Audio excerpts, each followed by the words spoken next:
The story begins at Furin High School on the first day of the new academic year. During homeroom, the teacher awkwardly announces a major change.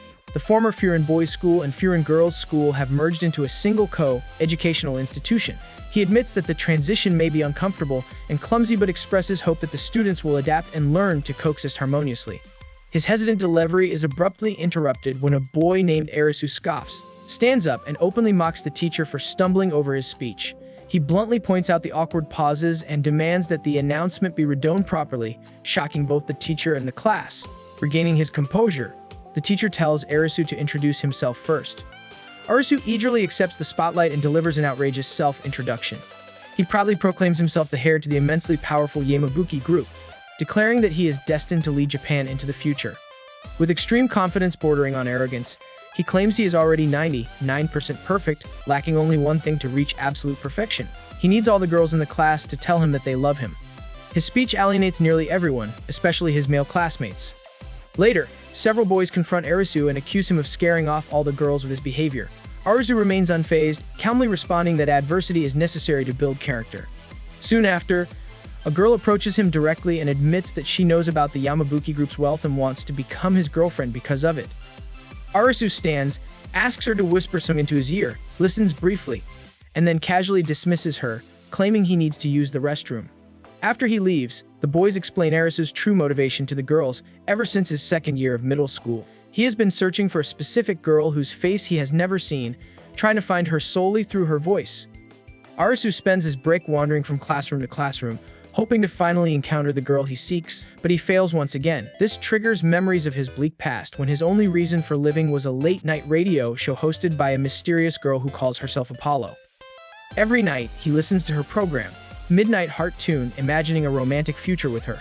In the present, a girl suddenly sneaks up behind him and whispers, "I love" to his ear, causing an intense physical reaction.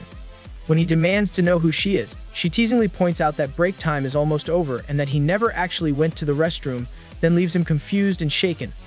In the cafeteria, Arisu cannot stop thinking about the girl whose voice resembles Apollo's. He tries to rationalize that he cannot be sure, as she caught him off guard. Suddenly, a voice comes over the school intercom, and the instant Arisu hears it, he is convinced it belongs to Apollo. He sprints toward the broadcasting room as memories flood back. He recalls how he was once Apollo's only listener, how they spoke regularly through her show, and how close they became despite never meeting. Apollo often talked about wanting to attend an all-girls school. After she abruptly vanished from the internet, Arisu analyzed every detail of their conversations, deduced that she was his age, and realized she wanted to attend an all-girls school near the ocean. This reasoning led him to conclude that Kurin was the only possible match, prompting him to enroll there to find her. Standing outside the broadcasting room, Arisu is certain Apollo is waiting inside. Instead, he finds four girls who all aim to build careers with their voices: Shinobu, voices an aspiring announcer; Iko, a VTuber; Nin, who dreams of becoming a voice actress; and Rika, a hopeful singer. He is immediately scalded for barging in. Shinobu mentions his infamous classroom speech, and Nin angrily accuses him of being a creep. Arisu insists he is not motivated by lust, and is only searching for someone important, but his words are repeatedly misunderstood. When he mentions Apollo, the girls have no idea who he means, making Arisu suspect she is hiding her identity. The girls bar him from returning, forcing Arisu to bargain his way in by offering expensive broadcasting equipment. Unable to refuse, they lean in and whisper, "I love you," a gesture that overwhelms him and painfully revives his memories of Apollo, driving him to flee the room in panic. The next day, Arisu begins carefully observing the broadcasting club members and recording detailed notes. He enters the club room early and finds only Shinobu, who explains that she arrives early to practice because she often makes mistakes on air. As she prepares for the morning broadcast, Shinobu silences him. Although she is admired school-wide, serves as vice president of the student council, and seems perfect on paper, she suddenly stumbles over her words during the broadcast. Frustrated, Arisu scolds her without realizing the microphone is live, broadcasting his criticism to the entire school. Later, Arisu observes Nin surrounded by classmates discussing a manga titled Lily. When she confirms she owns the latest volume, he recalls that Apollo loved the same series. He notes Nin's love of cosplay and popularity. As she performs a voice acting scene from the manga, he is briefly captivated until she completely botches her lines, making him question her ability. When Nin notices him staring, she accuses him of being a creep, forcing him to flee an angry crowd. At last, Arisu realizes the core problem: he has only ever heard her voice through a phone, which distorts it. This explains why identifying her has been so difficult. Suddenly, Ikko startles him, causing him to fall down the stairs. He recalls that she handles the club's technical side and has a massive otaku following. She casually begins a 5-second stream, irritating him. Arisu criticizes her lack of seriousness, but Ikko shrugs it off, saying her fans do not care. Concluding that none of the clubbers share Apollo's true dedication, Arisu leaves, reaffirming his belief that Apollo alone is genuinely committed to her dream. Later that day, Shinobu performs poorly on air again. Without thinking, Arisu hijacks the microphone and declares that he will force the club to improve. The girls immediately throw him out. Moments later, Arisu receives a notification that steals the air from his lungs as, for the first time in years, Apollo goes love, revealing that when she once confesses her love, those words are meant for him and him alone. Arisu cannot understand why Apollo would be inside yet refuse to reveal herself to him. For a reckless second, he considers charging back in and demanding to know which of the 4 girls is the legendary Singer he admires, but he stops himself. If Apollo wishes to remain hidden, he will not behave like a desperate stalker. Instead, he makes a dramatic vow one day he will uncover the truth, and until that shining moment arrives, he will work like a madman to help every one of the 4 girls reach their dreams. True to that promise, he transforms overnight into an absurdly enthusiastic boot camp commander. At dawn, he drags the girls outside for physical training, preaching that a strong body creates a strong voice. The girls are horrified, especially Ikko, whose idea of exercise is lifting a spoon of ice cream. Arisu jogs backward like a showy action hero and still outruns them all, declaring the exhausting session a mere warm-up. Nin snaps that they have known him for only a day and nobody made him their coach. Arisu responds with outrageous confidence, claiming perfection flows in his blood and therefore he is naturally qualified. Shinobu tries to calm the tension, admitting that although he is irritating, at least he is genuinely trying to help. Rika argues that each girl has a completely different dream and wonders how one arrogant boy can guide such separate paths. Arisu boldly insists there is nothing in the world he cannot master, though he decides breakfast matters more than winning the argument. After showers, they meet at a restaurant, where Arisu hands out personalized notebook stuff with plans.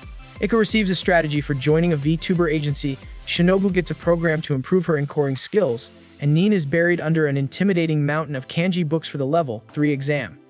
Rika's assignment is the most terrifying: write her own songs, perform on the streets, and sell 50 CDs to build confidence. She is furious and asks whether he has ever even touched an instrument. Arisu proudly admits he has not, he has only whistled occasionally.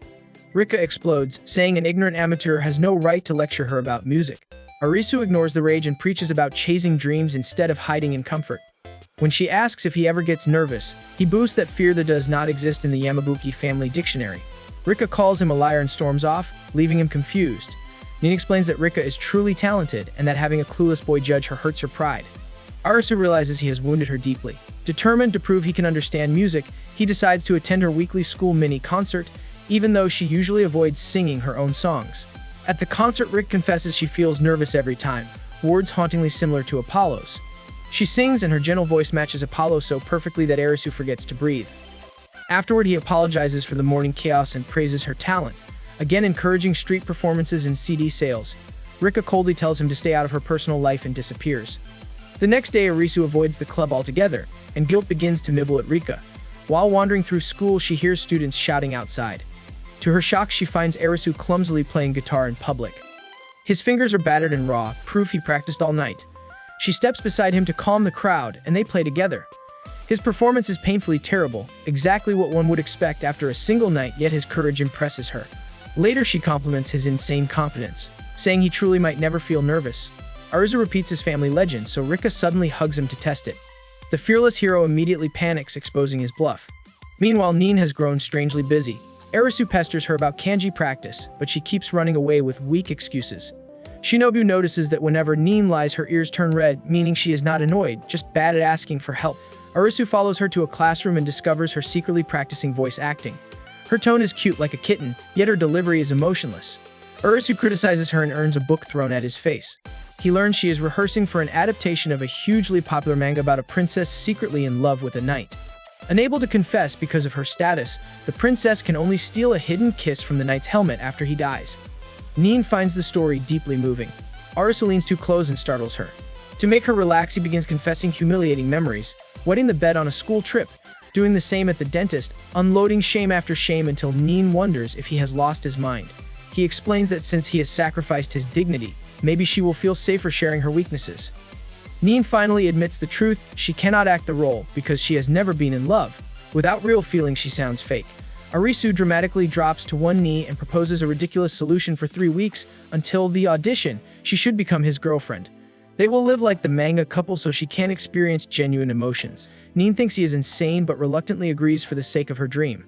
From that day, the pair performs romance across the school, sending students into a gossip frenzy. They hold hands, reenact scenes, stroll like lovers, and Arisu even carries her in his arms, turning daily life into a live-action version of the manga. Nin realizes with terror that the final chapter ends with a kiss, meaning she may have to kiss this lunatic. Days pass filled with cheesy dialogues and stage dates until the final day arrives. Nin prepares herself like a soldier heading to battle, even applying lipstick. Yet when the moment comes, Arisu refuses. He says they have practiced enough, and that such a moment should be saved for someone she truly loves, not wasted on an experiment. Nin cannot decide whether to be angry or touched and storms off to the audition. She returns with bad news: she was rejected.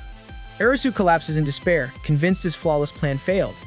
Nin explains it was not their fault. The author had already chosen favorites and the audition was only for show. Arisu lies on the ground like a fallen knight, eerily resembling the manga's tragic ending. Moved by the scene, Nin reenacts the final chapter herself. She bends down and secretly kisses the book cover instead of him, just as the princess kissed the helmet. Arisu notices and grabs her, teasing that she must have fallen in love. Nin turns bright red and slams him to the floor, shouting that she hates him more than anything. The other girls wisely keep their distance. Arisu whines that he had no idea she despised him so much, but Shinobu reminds him of one important fact: whenever Nin lies, her ears glow red. And right on cue, her ears are turned crimson, silently proving that her furious declaration was the biggest lie of all.